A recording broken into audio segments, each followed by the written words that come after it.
Flight time ஆகுதுன்னா வீட்டில் இருக்க நீ வந்து போராட்டம் நடத்துறது தகுதி கிடையாது. நீ வந்து ஒரு ஐபிஎஸ்ஸா எதனா ஒன்றா ஈடின்னு சொல்லிட்டு ஒன்று எடுத்துகிட்டு வந்து ஏன்னா புலிஸ் ஸ்டாப் வைக்கிற மாதிரி அந்த மாதிரி அரசியல்லாம் இனிமேல் எடுபடாது.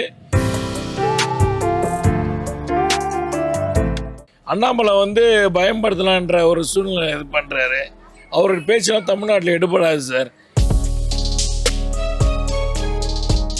அவங்க பிஜேபி ஆள்ற மாநிலம் எல்லாமே இவ்வளோ கேவலமாக இருக்கோ அவ்வளோ கேவலமாக இருக்குது. ஆனால் அமலாக்கத்துறை வந்து ஒரு குற்றச்சாட்டை வைக்கிறாங்க. என்னன்னு பார்த்தீங்கன்னா டாஸ்மாக்ல வந்து 1000 கோடி ஊழல் நடந்திருக்கு அப்படின்னு. உடனே திமுக என்ன சொல்கிறாங்கன்னா அது நாங்கள் பண்ணலைங்க, அவங்க பொய்யா குற்றச்சாட்டு வைக்கிறாங்க அப்படின்னு. இதை நீங்கள் எப்படி பார்க்குறீங்க சார்? எல்லாம் வந்து இடி வந்து சென்ட்ரல் கவர்மெண்ட் ஒன்றிய அரசாங்கத்திட்ட இருக்கிறதுனால சும்மா பூச்சாண்டி காட்டுறாங்க. இது வந்து இந்த அரசியல் மட்டும் கிடையாது, திமுக அரசியல் மட்டும் கிடையாது. ஆல்ரெடி வந்த அரசியல்வாதிகளும் பாட்டிலுக்கு 10 ரூபா வச்சு விற்கலையா? இல்லை என்ன பண்ணலன்னு சொல்லுங்கள். எவ்வளோ ஊழல் பண்ணிக்கிறாங்க.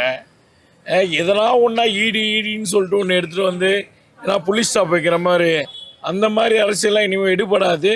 அண்ணாமலை வந்து பயன்படுத்தலான்ற ஒரு சூழ்நிலை இது பண்ணுறாரு. அவரோட பேச்செல்லாம் தமிழ்நாட்டில் எடுபடாது சார். திரும்பி பிராமணர்ஸில் அவங்கள வந்து திட்ட ஆரம்பிச்சிட்டாங்க.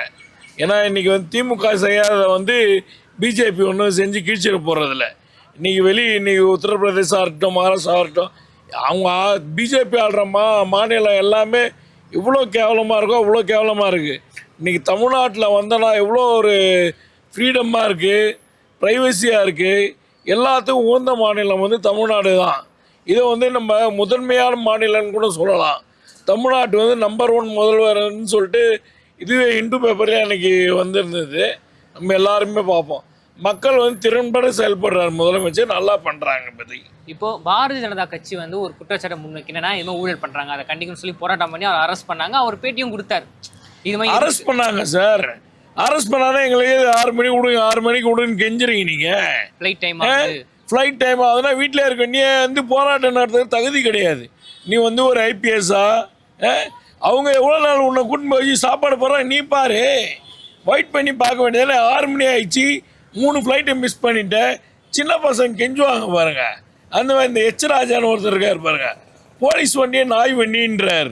அப்போ என்ன வந்து தப்பான முரண்பாடாக பேசக்கூடாதுல்ல. அப்போ நீங்கள் போலீஸெல்லாம் என்ன நாய் வண்டின்றீங்களா? நீங்கள் ஒன்றிய அரசாங்கம் வந்து நிதி தரவும் மாட்டீங்க, எதுவும் தர மாட்டீங்க. அதெல்லாம் மறைக்கிறதுக்கு ஒரு ஜனநாயக ரீதியாக வந்து ஒரு ஆர்ப்பாட்டம் போராட்டம்னு சொல்லிட்டு ஏதாவது ஒன்று கிளப்பி விட்றீங்க. நிதி தரலைன்னா கூட பரவாயில்ல, நாங்கள் எங்களோட தமிழ்நாட்டோட நிதியை வச்சு பார்த்துக்கிறோன்னு சொல்லிட்டு முதலமைச்சர் தக்க தெளிவாக சொல்லிட்டாரு. உங்களோட 2000 கோடி வேணாம், அதை வச்சு எதுவுமே வேணாம் அப்படின்ற மாதிரி. ஏன்னா பள்ளி கல்வித்துறையை நாங்கள் எப்படி சமாளிக்கணுமோ அப்படி நாங்கள் சமாளிச்சுக்கிறோம் அப்படின்ட்டு அவங்க இடி ரைடு மேலே இடி ரைடு வச்சு எங்களை பயன்படுத்துகிறாங்க. வேறு ஒன்றும் கிடையாது. இனிமேல் வந்து எங்கள் முதல்வர் வந்து எல்லாத்தையும் பார்ப்பார். இப்போ நீங்கள் சொன்னீங்க அவங்க வந்து ஒரு விஷயத்தை மறைக்கிறதுக்காக தான் போராட்டம் பண்ணுறாங்க. இதே தான் மக்களும் என்ன சொல்கிறாங்கன்னா மத்தியில் வந்து அவங்க மும்மொழி கொள்கை ஏற்றுனா தான் நிதி தருவன்னு சொல்கிறது. இப்போ நீங்கள் சொன்னதான். அது மட்டும் இல்லாமல் தமிழ் மொழி தான் மும்மொழி கொள்கை பேசுகிறவங்க. அவங்க இன்னைக்கு நேற்று இந்த மும்மொழி கொள்கை ஏன் பாலா இவ்வளோ நாள் நம்ம இவர் இந்த கண்ணு மூடிக்கிட்டு இருந்தாரா சொல்லுங்கள்? இவ்வளோ ஏன் ஐபிஎஸ்ஸாக இருக்கும் போல மும்மொழி கொள்கை இல்லையா? அப்போ வாஜ்பாயை போய் கேட்க சொல்லுங்கள். இன்னைக்கு வந்து மும்மொழி கொள்கைன்னுங்கிறாரு. அதெல்லாம் சும்மா வெளி வேஷங்க. அதாங்க மத்தியில் வந்து பிஜேபி வந்து அப்படி பேசுறாங்க. ஒன்று இவங்க என்ன சொல்றாங்கன்னா நாங்கள் பிஜேபி வந்து தமிழ்நாடு மக்களுக்காக போராட்டம் இப்படி ஒரு போராட்டம் பண்ணுறாங்க. இதை நீங்கள் எப்படி பார்க்க? அதெல்லாம் ஃபேக். அதெல்லாம் வந்து அதெல்லாம் கண் துடைப்புறாங்க. நாங்கள் வந்து இந்த மாதிரில எதுவுமே வேண்டான்னு சொல்ல திணிக்காதீங்க தான் சொல்கிறோம். தமிழக முதலமைச்சர் வந்து எதுவுமே எல்லாமே அவர் சொல்கிற மாதிரி ஒரு சில ஸ்கூல்லாம் வந்து சிபிஎஸ்சிலாம் வந்து ஹிந்தி இருக்குதா இது நாங்கள் மறைக்கலை. எல்லாமே ஏற்க வேண்டிய விஷயந்தான். ஆனால் வந்து கற்றுக்கிட்டோம். நீ எதுக்கு எல்லாத்தையும் போட்டு ப்ரெஷர் பண்ணுறீங்க? ஆல்ரெடி சொல்லிடுறாரு விஜய் ஒரு ஸ்கூல் வச்சுக்கிறாருன்றார். ஏன் இவங்களுக்கு சம்மந்தப்பட்டதா ஸ்கூல் யாருமே வச்சுக்கலையா? எவ்வளோ பேர் விரல் ஊட்டி என்னன்னா எவ்வளோ பேர் வச்சுருக்காங்க. பிஜேபிலாம் சும்மா ஏதோ ஒரு தத்தகா அரசியல் பண்ணிகிட்டு இருக்காங்க. விஜய் வந்து அவங்களோட பி டீம் தான் இருந்தாலும். ஆமாம் பிஜேடி. ஆனால் விஜய் வந்து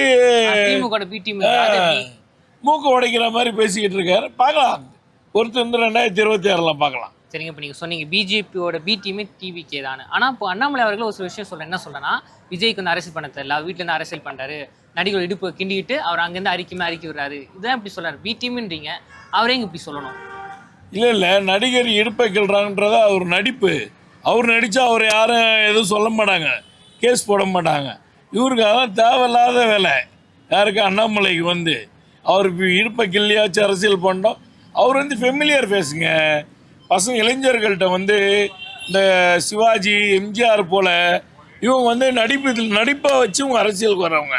இவங்க நடிப்பு வந்து எந்த அளவுக்கு இதாகுதுன்னு சொல்லிட்டு 2026 பார்க்கலாம். இவர் ஏதோ அவங்கள வச்சு பேசுனா தான் அரசியல் பண்ணலாம், ஏதாவது பப்ளிசிட்டி ஆகணும் பார்த்தீங்களா, அதனால் அவர் மீடியாவில் வரணுன்றதுக்காக அப்படி சொல்லிகிட்டு இருக்கார். வேறு ஒன்றும் இல்லை மற்றபடி அண்ணாமலை யாரும் போய் சீண்ட மாட்டாங்க. தோருக்கு கமலாலயம் வாசல்லையே நம்ம இது என்ன சொன்னார், லேடிஸ் வச்சு ஒரு நாள் போராட்டம் போடணும்னு சொல்லிட்டு இருக்கிறதே கட்சியில் 10 பேர் 15 பேர் ஒரு வட்டத்துக்கு. அது அவங்களுக்காக ஒழுங்காக இது பண்ண முடியல.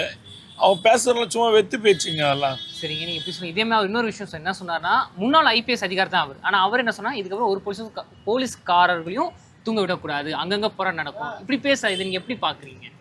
இல்லை அதுதாங்க, தமிழ்நாடு போலீஸை பற்றி அவர் வந்து கர்நாடகாவில் இருந்தவர்.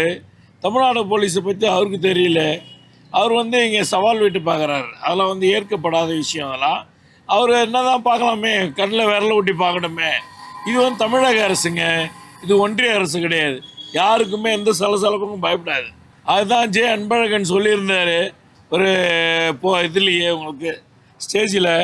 திமுககாரங்க வந்து வாய்க்கரிசி போட்டு தான் திமுக வந்தாங்க, அந்த மாதிரிலாம் யாரும் நீங்கள் பயன்படுத்திட முடியாது அப்படின்னு அவர் வந்து பயன்படுத்தி பார்க்குறாரு. ஆனால் சீஃப் மினிஸ்டர்கிட்ட இருக்குது போலீஸ் இலாக்கா, அதெல்லாம் சீஃப் மினிஸ்டர்லாம் ஒன்றுமே பண்ண முடியாதுங்க. அவர் சும்மா ஒரு பூச்சாண்டி கட்டுறாரு, அவ்வளோதான். சரிங்க, 2026 இப்போ நீங்கள் சொல்கிற வச்சே நாங்கள் தெரிஞ்சுக்கணும் நீங்கள் யாருக்கு ஆதரவு கொடுப்பீங்க. ஆனால் ஒரு கேள்வி கேட்குறோம், 2026 திமுக, தாவேகா, பிஜேபினா நீங்கள் யாருக்கு ஆதரவு கொடுப்பீங்க?